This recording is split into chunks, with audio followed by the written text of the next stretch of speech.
আজকে আমরা এসেছি একটি পাখির খামারে।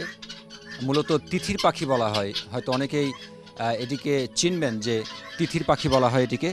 সুন্দর কালো ডোরাকাটা দাগ আছে পাখির শরীরে এবং এটির যে আওয়াজ, খুব জোরে আসলে আওয়াজ করে তারা আসলে ডাকতে পারে।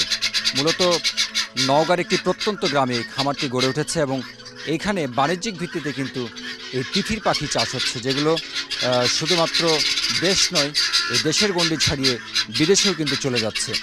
এবং সবচাইতে বড় কথা হচ্ছে যে এই তিথির পাখির যে খামার, এখানেই মূলত আসলে বাচ্চা উৎপাদন করা হয় এবং এই বাচ্চাগুলো বিক্রি হয়। এটা থেকে যে ডিম হয় সেই ডিমগুলো বিক্রি হয়।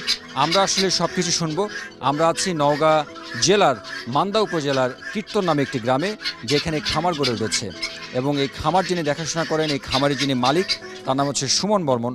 আমরা একটু কথা বলতে চাই তার সঙ্গে।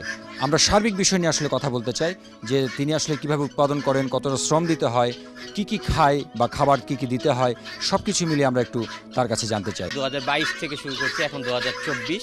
আমি 5টা থেকে শুরু করে প্রায় আমার বর্তমান 500টি পাখি আছে। আর আমি এখান থেকে নিজে ডিম উৎপাদন করি। এখান থেকে ইনকিউবেটর আছে, ইনকিউবেটর মেশিন আমার নিজস্ব, সেখান থেকে আমি বাচ্চা উৎপাদন করি। করে এই টুকটাক করে চলছে, মোটামুটি ভালো। আর তিতির পাখি হচ্ছে খুব স্ট্রং, এদের রোগ প্রতিরোধ ক্ষমতা ব্যাপক বেশি, তেমন কোনো সমস্যা হয় না। এদেরকে নিয়মিত খাবার এবং পানি যদি দেখাশোনা করা হয় তাহলেই হয় আর কি। মানে অনলাইনের মাধ্যমে বিভিন্ন জায়গা থেকে আমাকে ফোন করে, ফোনের মাধ্যমে আমার খামার থেকে এসে পাখি নিয়ে যায় এবং স্থানীয় বাজারেও বিক্রি হয়। এই পাখিটার হচ্ছে ব্যাপক চাহিদা। আমি ডিম বিক্রি করি, এক পিস ডিমের দাম হচ্ছে 30 টাকা। আর 7 দিন বয়সী বাচ্চা বিক্রি হয় 100 টাকা পিস। আর পূর্ণবয়স্ক যেগুলো আছে 1100 থেকে 1200 টাকা পর্যন্ত বিক্রি হয়।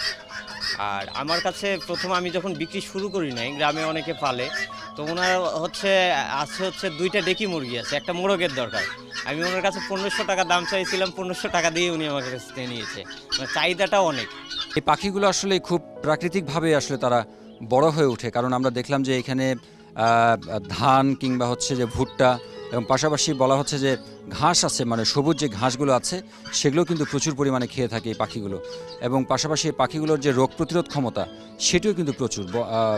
সুমন কর্মকার তিনি জানালেন যে বছর জুড়ে তাদের আসলে নানা রকম যে অসুখ বিসুখ হয় অন্যান্য পাখি কিংবা প্রাণীর, সেরকম কিছু নাই, যার কারণে মৃত্যুর হার কিংবা অসুস্থ হবার যে হার সেটি একদমই জিরো বলা চলে। দিন দিন এই সুমন কর্মকারের যে খামার সেটি আসলেই বৃদ্ধি পাচ্ছে, সেটির পরিধি বাড়ছে। আশা করা হচ্ছে যে সামনের যে দিনগুলোতে সেটি আরও বাড়বে এবং দেশের যে সামগ্রিক অর্থনীতি সেটিতে একটি বড় ভূমিকা রাখবে। হারুন রশিদ চৌধুরী, চ্যানেল 24, নওগাঁ।